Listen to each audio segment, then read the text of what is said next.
When people find out I'm a former Mormon, one of the first questions they ask after, "So do you just get a different wife for each night of the week?" and, "Hey, can I get those magic underwear in a thong?"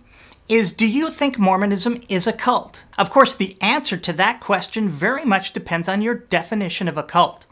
To me, all organized religions are cultish or cult-light, but I suspect what people are really talking about is a Jim Jones or Branch Davidian-style cult, where people are completely controlled, even to the extent of surrendering one's individual identity to the group. Fortunately, some people way smarter than me have developed a system for assessing such things.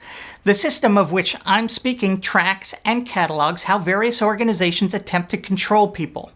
That's the basis they've used to determine how cultish any given organization is. This particular system is called B.I.T.E, not to be confused with Bite Me. That's a completely different system for cataloging and tracking control. B.I.T.E is an acronym which stands for Behavior Control, Information Control, Thought Control, and Emotion Control. There are questions for each of these categories. Does the organization instill dependency and obedience, impose rigid rules and regulations, discourage individualism and prefer groupthink? Does the organization withhold or distort information, discourage information from outside sources? Do they encourage only good and proper thoughts, forbid critical questioning of doctrine and leaders? Do they instill fear of the outside world or fear of losing one's salvation? These are just some of the questions from each category. By all reasonable measure, being as generous as I can possibly be, Mormonism still scores very high on this questionnaire with a positive answer on 57 of the 91 questions. Yet Mormonism is nearly 2/3 of the way down the road to a full-blown drink the Kool-Aid, die with your tennis shoes on, shoot the ATF agent style cult. But what was most interesting to me is what that number goes up to if you're talking about the Mormon missionary experience. That's right, if you want to see a full-blown cult member, look no farther than those nice, young, well-groomed, well-mannered boys and sometimes girls on their bicycles riding around throughout your neighborhood. I guess the name tag should have been a dead giveaway. But they are in a cult like very few people today will ever experience. Their entire lives are controlled month by month, week by week, hour by hour, minute by minute, second by millisecond. Keep your thoughts, words, and actions in harmony with the gospel message. Read only books, magazines, and other material authorized by the church. Keep your hair clean and neatly combed at all times in the approved style. Don't communicate with any friends or acquaintances that are within or close to your mission boundaries, except as part of official mission business. Do not view unauthorized video cassettes. Do not listen to the radio. Do not watch TV, etc. The church owns you lock, stock, and underwear. There is virtually no freedom at all for the Mormon missionary. You're never to be alone without your companion. Actually, you're allowed to use the restroom alone, but you wouldn't know it by looking at the rule book.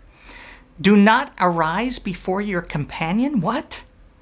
You can't telephone or, I assume now, text your family, friends, and certainly not your girlfriend. For Darwin's sake, you only get to phone home twice a year, at Christmas and Mother's Day.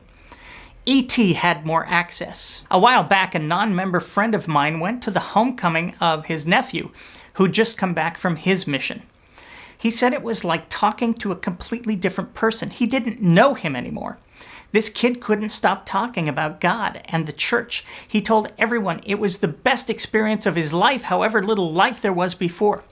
And he wanted nothing more than to go back out for another 2 or 4 or 10 years and just preach the gospel. One of the books that had a major impact on me in my early 20s was Erich Fromm's Escape from Freedom.